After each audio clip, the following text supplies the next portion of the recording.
Hi, I'm Richard, one of the Active Health Coordinators in Wiltshire, and if you're watching this, then you've probably been referred by your GP or physio to our programme at the Leisure Centre and have been asked to provide your instructor with some measurements for when you attend your initial consultation appointment. The purpose of this resource is to show you how to accurately measure your waist and hip and rest and heart rate so we can maintain social distancing during your appointment with your instructor. So firstly, let's look at the waist and hip measurement. For this, you'll need either a tape measure, but if you don't have access to one of these, a length of string, a marker pen and a ruler will work just as well.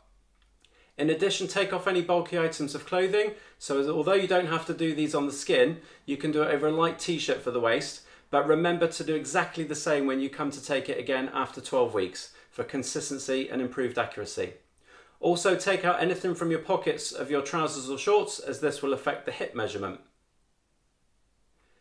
To take the waist measurement, you need to find the gap between your bottom rib and the top of your pelvis. This gap can vary from person to person, but the waist clinically is the midway point between these 2 points. For some people, it may also be in line with their belly button, but don't use this as your reference point. When taking the measurement, it's important that the string or tape is level all the way around, and if using a tape measure, ensure it's not twisted. Once you've taken it around, stand upright and breathe naturally and relaxed so as not to suck your tummy in or push it out. Take off the slack and you can take the measurement directly from this point if you have a tape measure, or if you're using some string, mark a line where the start end meets it. Notice I have marked the end of the string that I have started from, so you have 2 marked points. Although many of us still work in inches, it's important to take this measurement in centimetres for our programme. If you've used the string, you can then use the ruler to find the length from the marked start end to the marked point along the string. Having 2 marked points will save confusion over which end you started your measurement from.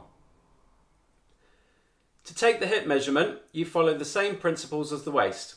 Only this time, to find your hip, raise one knee slightly until you feel the kink or bend in the front of your hip. This is the level you need to take the measurement from.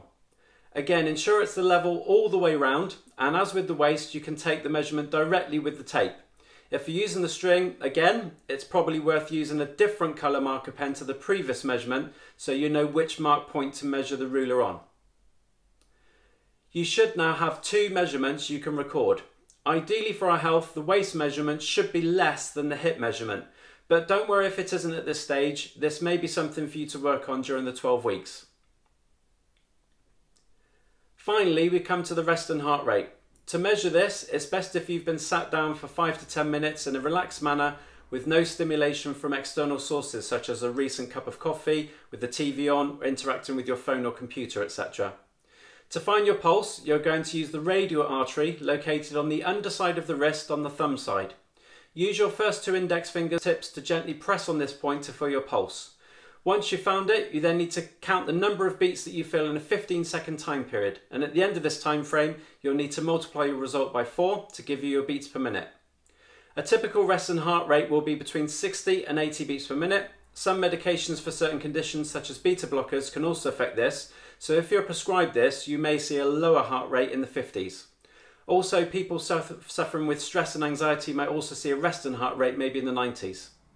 If your heart rate is 100 beats per minute or higher, check it a further 2 times, ensuring you don't feel that you're anxious.